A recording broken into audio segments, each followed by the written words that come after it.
ನನ್ನ ಕಣ್ಣು ಚೆನ್ನಾಗಿ ಕಾಣಿಸ್ತಿದೆ. ಕಂದ ಇರೋ ನಯನಿ, ಮಗುನ ಎತ್ಕೊಳ್ಳೋದಿಕ್ಕೆ ಯಾರು ಮುಂದಕ್ಕೆ ಹೋಗ್ಬೇಡಿ.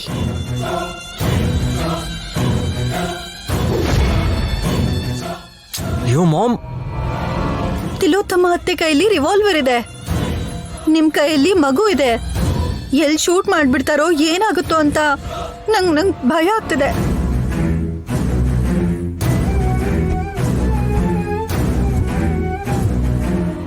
ಅಮ್ಮ ಪ್ಲೀಸ್ ರಿವಾಲ್ವರ್ನ ಕೆಳಗೆ ಹಾಕಿ. ನೀವೇನ್ ಮಾಡ್ತಿದ್ರ ಅಂತ ನಿಮ್ಗಾರು ಗೊತ್ತಾಗ್ತಿದ್ಯಾ? ನೀನಾದ್ರೂ ಹೇಳವಲ್ಲ ಬಾ. ಅಯ್ಯೋ ವಿಶಾಲ್, ಗನ್ ನನ್ನ ಕೈಯಲ್ಲಿದೆ. ಮಮ್ಮಿ ಕೈಲಿ ತಾನೆ ಗನ್ ಇರೋದು. ಅಯ್ಯೋ ಅತ್ತೆ, ನೀವ್ ಅವ್ರನ್ನ ಶೂಟ್ ಮಾಡ್ತೀರ ಅನ್ನೋ ಭಯದಲ್ಲಿ ದೊಡ್ಡತ್ತೆ ಗಾಯತ್ರಿ ಪುಟಿನ ಅವ್ರ ಕೈ ಕೊಡ್ತಿಲ್ಲ. ಅವ್ರ ಬಚಾವಾಗಕ್ಕೆ ಪಾಪ ಮಗುನ ಅಡ್ಡ ಇಟ್ಕೊಂಡಿದ್ದಾರೆ. ಹಿಡ್ಕೊಂಡ್ರೆ ಹಿಡ್ಕೋತಾರೆ. ಇದ್ರಲ್ಲಿ ಒಂದು ಬುಲೆಟ್ ಇದ್ರೆ ಏನು ಅನ್ಕೋಬಹುದು, 5 ಇದೆ.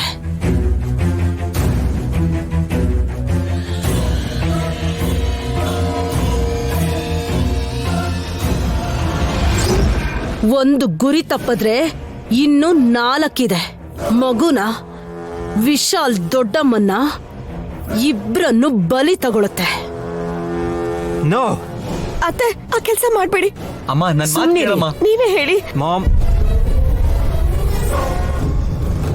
ನೀನ್ ಯಾಕೆ ನನ್ ಮೇಲೆ ರಿವಾಲ್ವರ್ ಇಂದ ಗುರಿ ಇಟ್ಟಿದ್ಯಾ ಅಂತ ತಿಳ್ಕೊಬೋದ ತಿಲೋತ್ತಮ್ಮ? ಅಯ್ಯೋ ದೊಡ್ಡಮ್ಮ ಮತ್ತೆ ಕೇಳ್ತಿದಾರಲ್ಲ ಮಾಮ್. ಹೋಗೋ ಮೊದ್ಲು ಕ್ಲಾರಿಟಿ ತಗೊಳ್ಳೋಣ ಅಂತ. ಮೊದ್ಲು ಉತ್ತರ ಹೇಳು. ಭುಜಂಗಮಣಿ ಪೂಜೆಯಲ್ಲಿಡ್ಬೇಕು, ಹೊಸ ಬಟ್ಟೆಯಲ್ಲಿ ಗಂಟು ಕಟ್ಟಿ ಅಂತ ಹೇಳಿ ಗಂಟಲ್ಲಿ ಮಣಿ ಇಲ್ದೇ ಇರೋ ತರ ಮಾಡಿ ಅದನ್ನ ಕದ್ದು ಇಲ್ಲಿಂದ ಎಸ್ಕೇಪ್ ಆಗೋದಿಕ್ಕೆ ನೋಡ್ತಿದ್ದೀರಲ್ಲ, ಅದಕ್ಕೆ.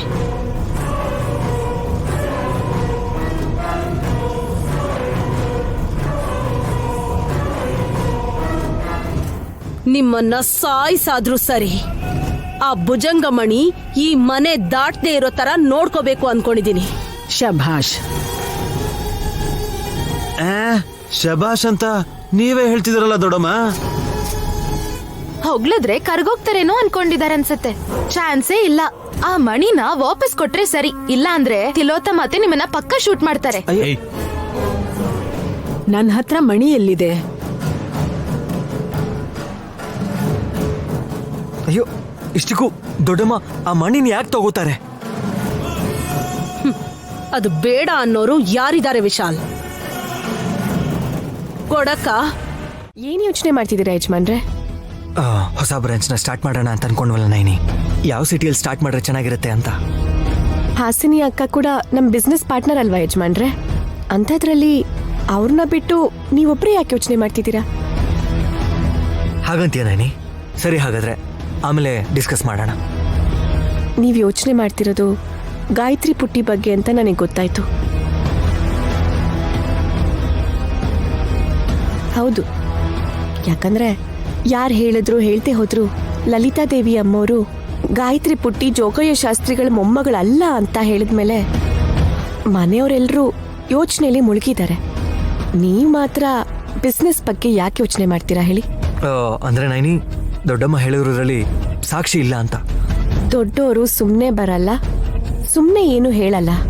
ಅಂದ್ರೆ ನೀನು ನಂಬ್ತಿದ್ಯಾ ನೈನಿ? ನಂಬೇಕು ಯಜಮಾನ್ರೆ.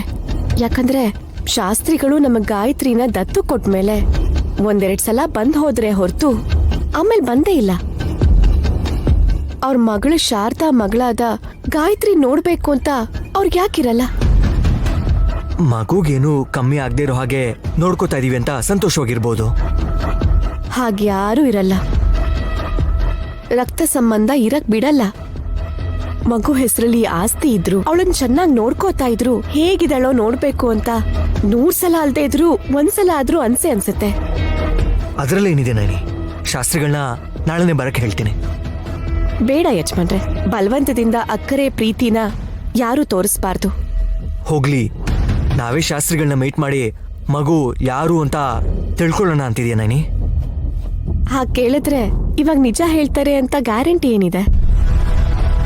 ಇಷ್ಟ ದಿನ ಹೇಳಿದ್ದು ಸುಳ್ಳು ಅಂತ ಗೊತ್ತಾದ್ರೆ ಮತ್ತೆ ನಾವೆಲ್ಲಿ ಗಾಯತ್ರಿ ಪುಟ್ಟಿನ ಅವ್ರಿಗೆ ವಾಪಸ್ ಕೊಟ್ಬಿಡ್ತೀವೇನೋ ಅಂತ ಸುಳ್ಳು ಹೇಳ್ಬೋದಲ್ವಾ?